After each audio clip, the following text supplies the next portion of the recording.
बात करने वाले दोस्तों टी नर्सिंग क्लासेस पे fallopian tube, uterine tube, oviduct जिसे कहते हैं, साल्पिंग जिसे कहते हैं। दोस्तों यदि आप चैनल पे नए हैं तो चैनल को सब्सक्राइब कर लीजिए। टी नर्सिंग क्लासेस बात करेंगे फैलोपियन ट्यूब के इंट्रोडक्शन की। तो लेंथ कितनी होती है फैलोपियन ट्यूब की? 10 to 12 सेंटीमीटर। ये इंचेस में बात करें तो 4 इंचेस होती हैं। ठीक है, 1 इंच में कितना सेंटीमीटर होता है? 1 inch is equal to 2.5 centimetre. Clear है। नेक्स्ट बात करेंगे, जो फैलोपियन ट्यूब है ये क्या करती है? ये न्यूट्रिशन प्रोवाइड करती है किसको? डेवलपिंग जाइगोट को। जो जाइगोट डेवलप हो रहा है अंदर वो आगे की तरफ ट्रेवल करेगा। ठीक है, जो आपका फैलोपियन ट्यूब का पार्ट है, कौन सा? फिम्ब्रे वाला जो पार्ट है, फिर वहाँ से कि इनफंडिबुलम जिसे कहते हैं, फिर वो एम्पुला की तरफ जाएगा। जाइगोट फिर मूव करता हुआ आगे इंटरस्टिशियल इंटरम्यूरल पार्ट तक आ जाएगा। तो इस टाइम पीरियड के दौरान जो भी न्यूट्रिशन मिल रहा है जाइगोट को ग्रो होने के लिए, डिवाइड होने के लिए, वो कौन दे रहा है? Fallopian tube. ठीक है, तो फैलोपियन ट्यूब यूट्राइन ट्यूब के नाम से भी आपको एग्जाम में कभी कभी पूछ लेता है, ओविडक्ट के नाम से भी पूछ लेता है। ठीक है, इसको साल्पिंग्स, जैसे आप साल्पिंजक्टोमी पढ़ते हैं। ठीक है, फैलोपियन ट्यूब को कट करके रिमूव करना इज नोन एज साल्पिंजक्टोमी।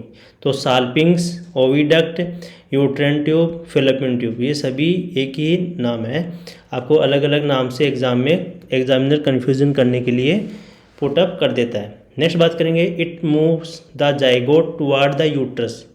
जो फैलोपियन ट्यूब होती है आप किस तरह से इस इमेज में ड्रॉ कर रहे हैं, यहाँ पे देखना आप अच्छे से।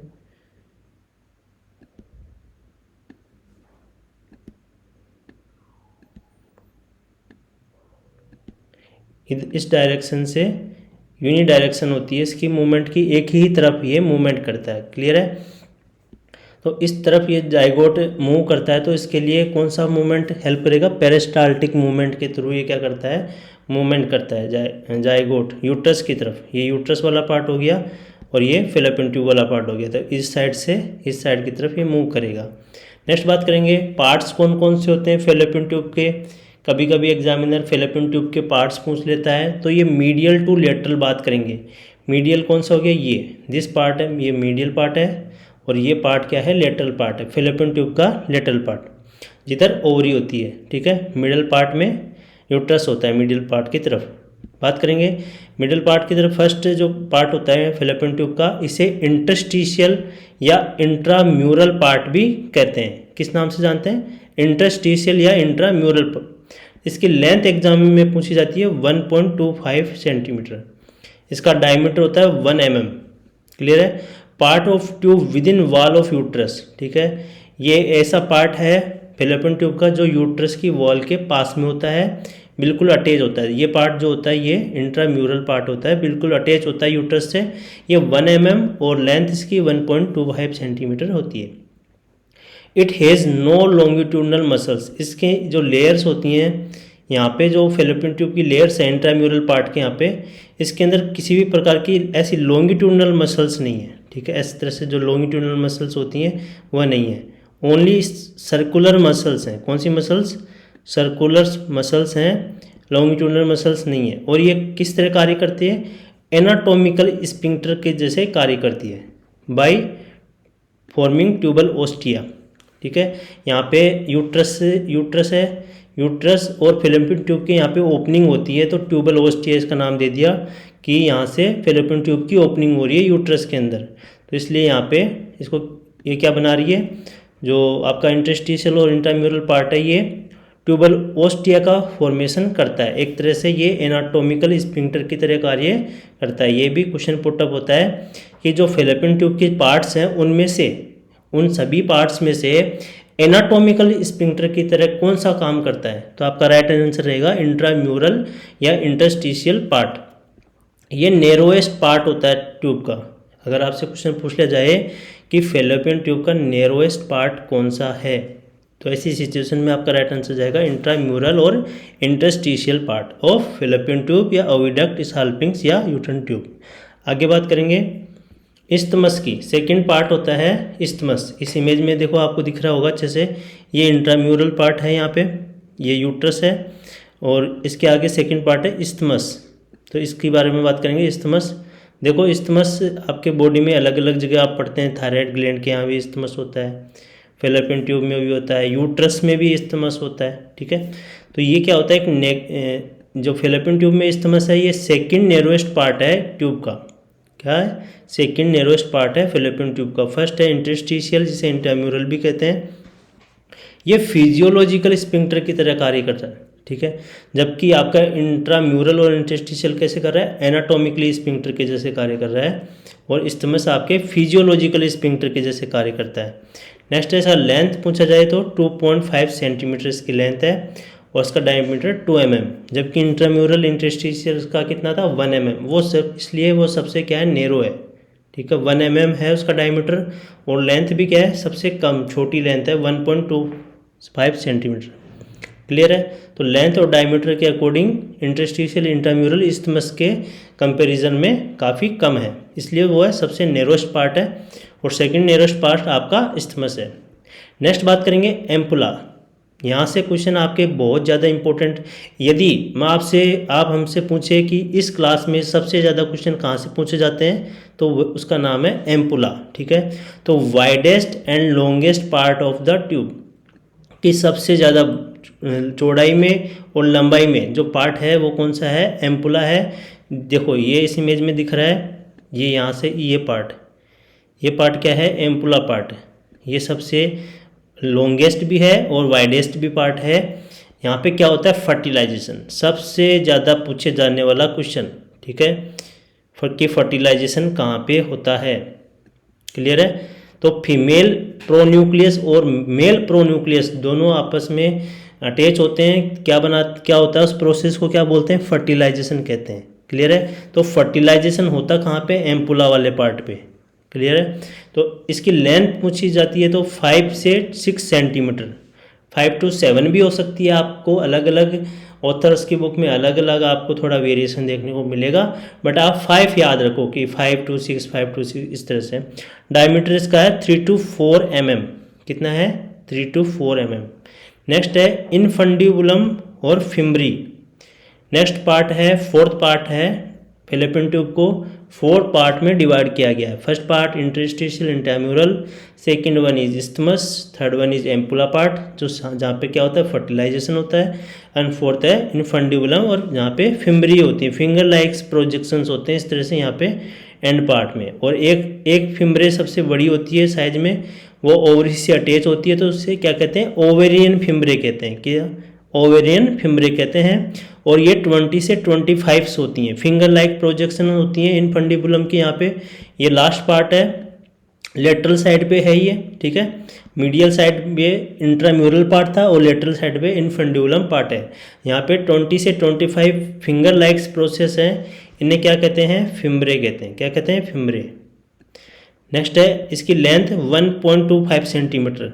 जैसे जिस तरह से इंट्राम्यूरल इंटरस्टिशियल की जो लेंथ है वह 1.25 सेंटीमीटर है, इसी तरह इनफंडिबुलम की लेंथ भी सेम है। जो फर्स्ट पार्ट है फेलोपियन ट्यूब का इंट्राम्यूरल पार्ट, उसी के इक्वल है इनफंडिबुलम की भी लेंथ। ये मेन आपको याद देना है, फोकस करना है। नेक्स्ट है डायमीटर इसका क्या है? 6 mm। कितना है? 6 mm।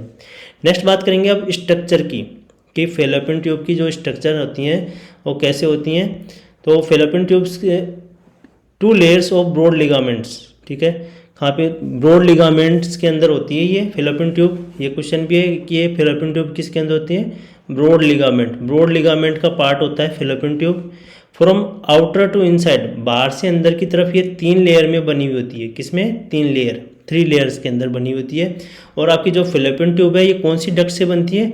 Mullerian duct. आप यहाँ पे ऐड कर सकते हैं स्पेशल नोट बना के। आप जब भी क्लास को वॉच करें तो अपने नोट्स भी प्रिपेयर करें साथ के साथ, क्योंकि कुछ एक्स्ट्रा पॉइंट होते हैं वो हमें लिखवाने भी पड़ते हैं। तो यहाँ पे मुलेरियन डक्ट लिख लेना, आप नोट डाउन कर लो अपने कॉपी में कि जो फेलोपियन ट्यूब है किससे बनी होती है? Mullerian duct. और ये कौन से जर्मिनल लेयर से बनती है? मीजोडर्म। किससे? मीजोडर्म, ठीक है। तो दोनों इस तरह से याद रख सकते हो आप, एम से मुलेरियन डक्ट और एम से मीजोडर्म, ठीक है। नेक्स्ट है आउटर पार्ट, इसके अंदर 3 लेयर से मिलके बनी होती है फेलोपियन ट्यूब। आउटर पेरिटोनियम की बनी होती है। किसकी? पेरिटोनियम। मिडल है मिडल मस्कुलर होती है। हमेशा किसी भी ऑर्गन की आप बात करोगे, लेयर्स की बात करेंगे तो मिडल हमेशा मस्कुलर होती है। और इस मस्कुलर के अंदर भी ये 2 लेयर्स होती हैं, 2 लेयर्स का अरेंजमेंट होता है। क्लियर है? मिडल मस्कुलर लेयर के अंदर तो जो आउटर है मिडल मस्कुलर लेयर के अंदर जो बात करें इसकी 2 लेयर्स हैं, तो 2 लेयर्स के अंदर भी जो आउटर लेयर है वो लॉन्गिट्यूडनल लेयर्स होती हैं, जबकि ये इंटरस्टिशियल पार्ट में नहीं होती है, बाकी सभी पार्ट में होती है। कहने का मतलब ये है फेलोपियन ट्यूब के चार पार्ट हैं, 4 पार्ट हैं, बट इसमें एक पार्ट ऐसा है इंटरस्टिशियल या इंट्राम्यूरल पार्ट जिसे कहते हैं, इस पार्ट में लॉन्गिट्यूडनल लेयर एब्सेंट होती है, जबकि बाकी सभी में लॉन्गिट्यूडनल लेयर होती है सभी पार्ट्स में। और सर्कुलर लेयर होती है, सर्कुलर सभी में होती है। ये किसके लिए रेस्पॉन्सिबल है? पेरिस्टालसिस मूवमेंट के लिए रेस्पॉन्सिबल है, जिसकी वजह से स्पर्म ओवम की तरफ मूवमेंट करता है। ठीक है, पेरिस्टालसिस मूवमेंट के लिए रिस्पॉन्सिबल है सर्कुलर लेयर। फेलोपियन ट्यूब की जो सर्कुलर लेयर है उसी की वजह से पेरिस्टाल्टिक मूवमेंट होते हैं। इनर लेयर होती है म्यूकोसा। ठीक है, म्यूकोसा सभी ऑर्गन्स के अंदर इनर लेयर क्या होती है? म्यूकोसा होती है, वहाँ पे म्यूकस होता है। मेन सेल्स होती हैं यहाँ पे सीलिएटेड कोलुमिनर एपिथेलियम। ये क्वेश्चन बहुत इंपॉर्टेंट है, आप इसको नोट डाउन कर लो कि सीलिएटेड कहाँ पे होती है। सीलिएटेड कोलुमिनर एपिथेलियम, सीलिया होते हैं, सीलिया क्या कर जाते हैं? मूवमेंट करवाते हैं, यूनिडायरेक्शनल मूवमेंट करवाते हैं जाइगोट का। तो सीलिएटेड यदि क्वेश्चन आता है ciliated columnar epithelium, then your correct answer is Fallopian tube.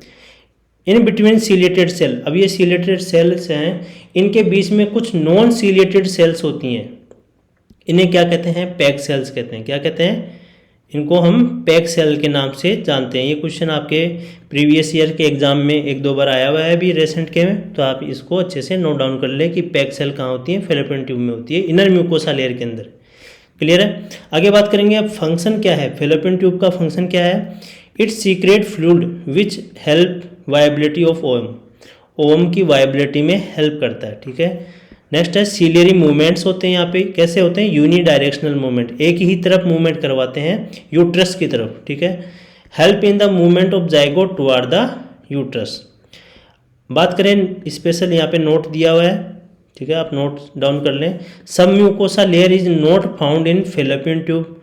जैसे बाकी अदर ऑर्गन के अंदर म्यूकोसा के पहले सब म्यूकोसा लेयर भी होती है, but fallopian tube, uterus, ovary, vagina, pharynx और माउथ, इन सभी के अंदर सब म्यूकोसा लेयर नहीं होती है। ये ऐसे बॉडी के अंदर ऐसे ऑर्गन्स हैं, ऐसे स्ट्रक्चर्स हैं जहाँ पे सब म्यूकोसा लेयर्स एब्सेंट होती है। क्लियर है? म्यूकोसा लेयर, फिर म्यूकोसा, इनर म्यूकोसा से पहले मिडल मस्कुलर लेयर और आउटर पेरिटोनियम, इस तरह से होती है इन सभी के अंदर। इनके अंदर सब म्यूकोसा एब्सेंट होती हैं। क्लियर है? तो मेन क्वेश्चन ये सभी इंपॉर्टेंट क्वेश्चन है आप सभी लोगों के लिए। आगे बात करेंगे ब्लड सप्लाई कि फेलोपियन ट्यूब को ब्लड सप्लाई कहाँ से होती है, किस ब्रांच से होती है? तो मीडियल 2/3, जो मिडल जो 2/3 पार्ट है फेलोपियन ट्यूब का, मिडल 2/3 पार्ट है, उसको कौन सप्लाई करता है? Uterine artery. जो यूट्राइन आर्टरी की ब्रांचेज हैं वह सप्लाई करती हैं। ठीक है, नेक्स्ट है ओवेरियन आर्टरी भी सप्लाई करती है लेटरल 1/3 को, क्योंकि ओवरी के कॉन्टेक्ट में रहता है लेटरल 1/3 पार्ट फेलोपियन ट्यूब का, तो उस पार्ट को ओवेरियन आर्टरी सप्लाई करती है। तो ओवेरियन आर्टरी और यूट्राइन आर्टरी दोनों सप्लाई करती है फेलोपियन ट्यूब को। फेलोपियन ट्यूब आर्टरी कोई ऐसे कोई नाम नहीं है, तो आपको इस तरह से याद रखना है कि यूट्रस की और जो ओवरी की आर्टरी है यही सप्लाई करती है फेलोपियन ट्यूब को। क्लियर है? नेक्स्ट है नर्व सप्लाई।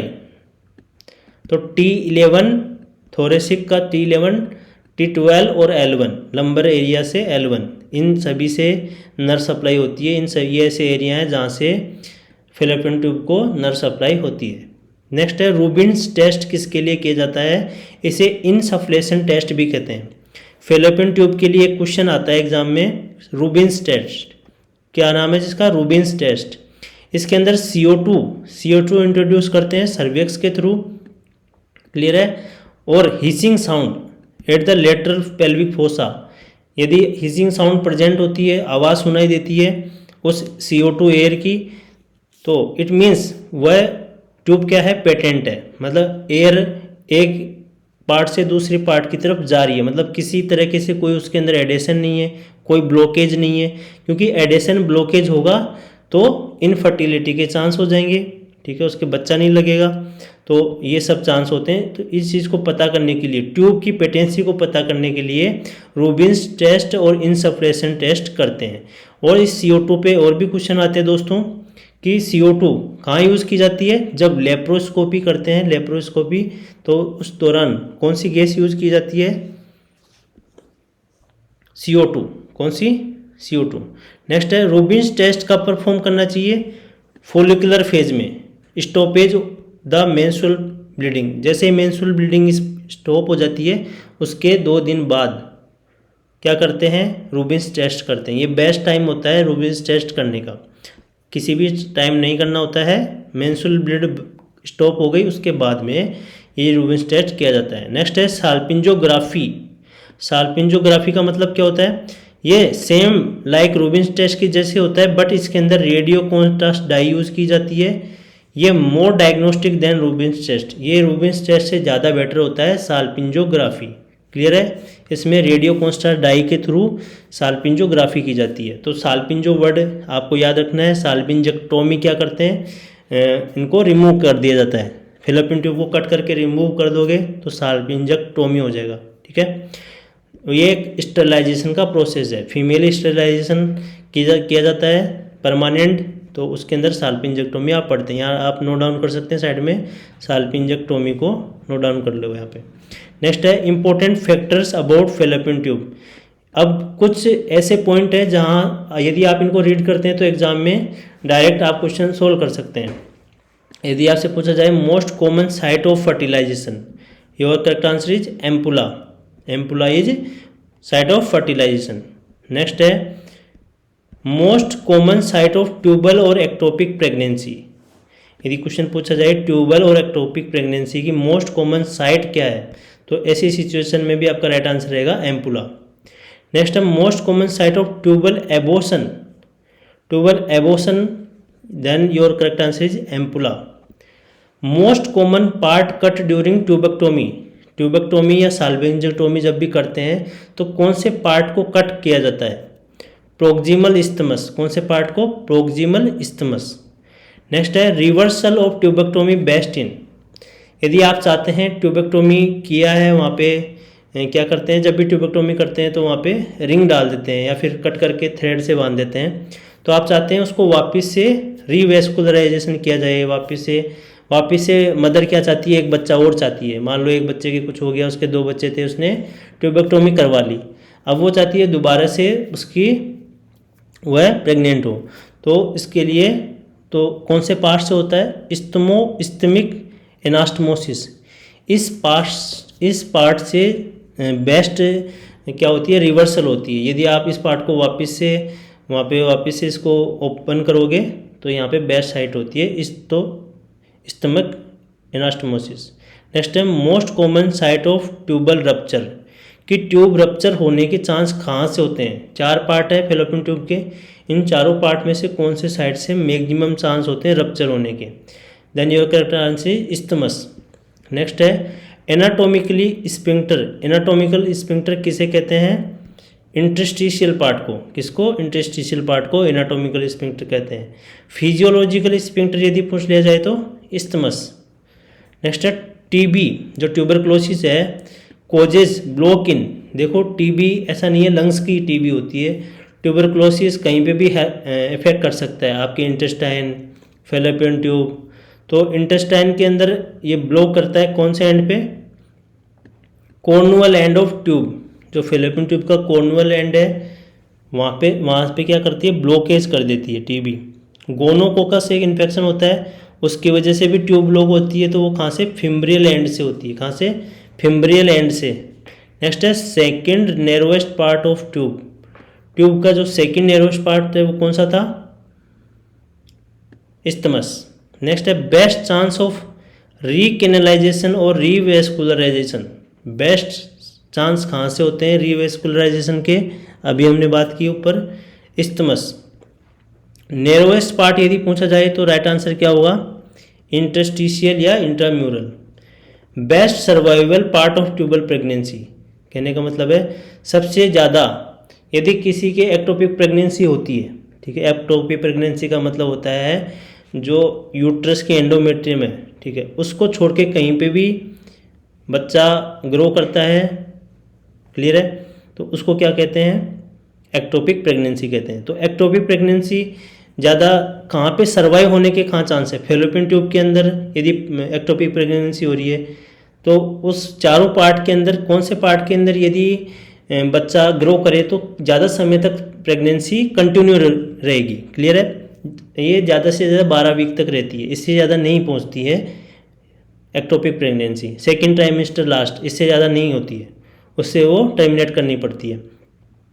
तो सर्वाइकल के ज़्यादा चांस होते हैं इंटरस्टिशियल पार्ट पे, क्योंकि वहाँ से यूट्रस पास में होता है, जो इंट्राम्यूरल और इंटरस्टिशियल पार्ट है उसके पास में क्या होता है दोस्तों, जैसे कि आज आप इस इमेज में देख सकते हैं, ये इंट्राम्यूरल पार्ट है और ये पास में यूट्रस की एंडोमेट्रियम लाइनिंग होती है। तो जो यहाँ बच्चा ग्रो कर रहा है इस पार्ट के अंदर, ये क्या करेगा, इससे न्यूरिशमेंट लेता रहेगा, न्यूट्रिशंस लेता रहेगा, एंडोमेट्रियम से न्यूट्रिशंस लेता रहता है, तो वहाँ पे वो ज़्यादा ग्रो कर पाता है ज़्यादा समय तक। तो ये क्वेश्चन आता है इस तरह से कि कौन से साइट पे बेस्ट सर्वाइवल पार्ट कौन सा है ट्यूबल प्रेगनेंसी के लिए, तो आपका राइट आंसर रहेगा इंटरस्टिशियल, क्लियर है। नेक्स्ट है shortest part of the tube का शॉर्टेस्ट पार्ट कौन सा होता है, वो भी इंटरस्टिशियल ही होता है, क्लियर है। नेक्स्ट बात करेंगे कुछ lining epithelium in female reproductive system. कि फीमेल रिप्रोडक्टिव सिस्टम जब पढ़ते हैं तो उसके अंदर अलग अलग एपिथेलियम्स के अलग अलग ऑर्गन बने होते हैं, यहाँ से आपके एग्जाम में क्वेश्चन पुटअप होते हैं। तो बार्थोलिन ग्लैंड के यहाँ पे कौन सी एपिथेलियम होती है, कोल्यूमनर एपिथेलियम।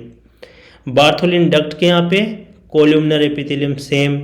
नेक्स्ट है वेजाइना एडल्ट के अंदर कौन सी एपिथेलियम होती है, non keratinized stratified squamous epithelium. ये क्वेश्चन रिपीटेड क्वेश्चन है, काफ़ी बार आया हुआ है ये क्वेश्चन, आपको अच्छे से वॉच करना है कि वेजाइना एडल्ट के अंदर non keratinized stratified squamous epithelium होती है, और वेजाइना न्यूबॉर्न के अंदर आपसे पूछा जाए तो ट्रांजिशनल एपिथेलियम।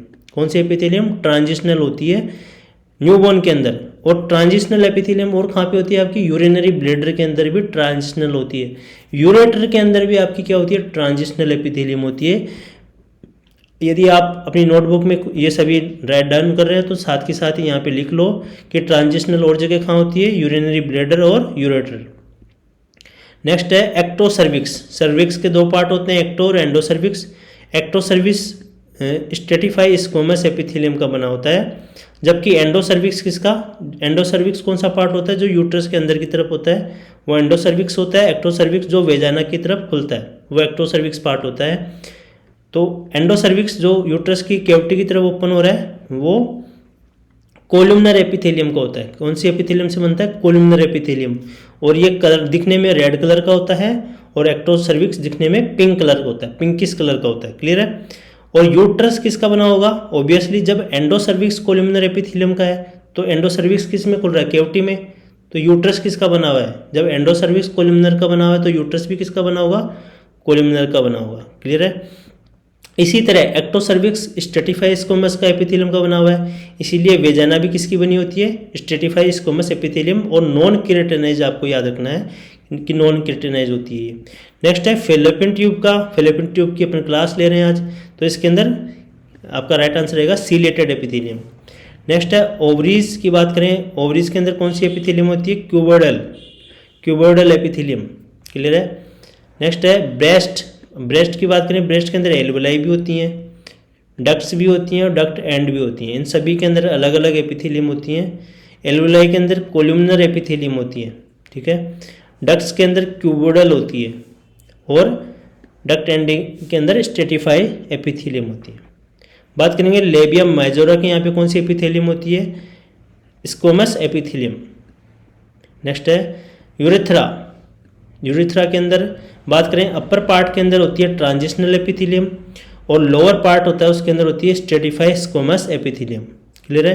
ये थोड़ा डिफरेंस है, वैसे मेजरली आप याद रख सकते हैं कि यूरेथ्रा के अंदर सिंगल आंसर पूछा जाए तो ट्रांजिशनल करके आना है, बट इसके अंदर भी अपर और लोअर पार्ट आपसे पूछा जाता है तो अपर पार्ट ट्रांजिशनल और lower part Stratify squamous epithelium.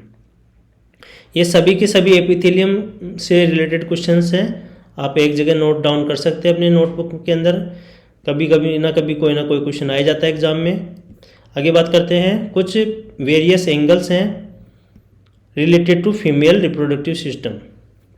In erect posture vagina makes angle with horizontal plane, horizontal plane के साथ वेजाना इरेक्ट पोस्चर के अंदर 45 डिग्री का एंगल बनाती है। सुपाइन पोजीशन के अंदर 75 डिग्री एंगल बनाती है।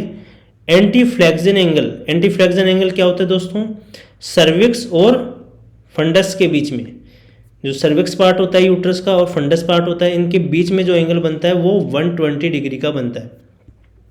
एंटी वर्टेड एंगल होता है, ये वेजाना और सर्विक्स के बीच में बनता है, ये 90 डिग्री का होता है।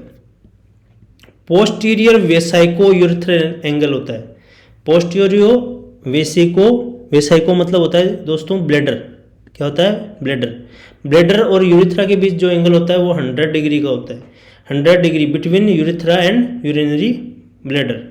नेक्स्ट है angle of inclination, angle of inclination कितना होता है 55 डिग्री एंगल होता है। तो ये कुछ एंगल्स हैं ओब्स के रिगार्डिंग और आपकी ऑब्स्टेटिक के रिगार्डिंग।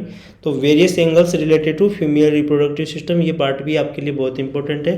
तो आज हमने इस क्लास में एंगल्स के बारे में पढ़े, एपिथेलियम के रिगार्डिंग हमने इसके क्लास लिया और कुछ इंपॉर्टेंट एग्जाम में डायरेक्ट क्वेश्चन पूछे जाने वाले फैलोपियन ट्यूब से रिगार्डिंग क्वेश्चंस। दोस्तों यदि आप चैनल पर नए हैं तो चैनल को सब्सक्राइब करना ना भूलें। Thank you so much.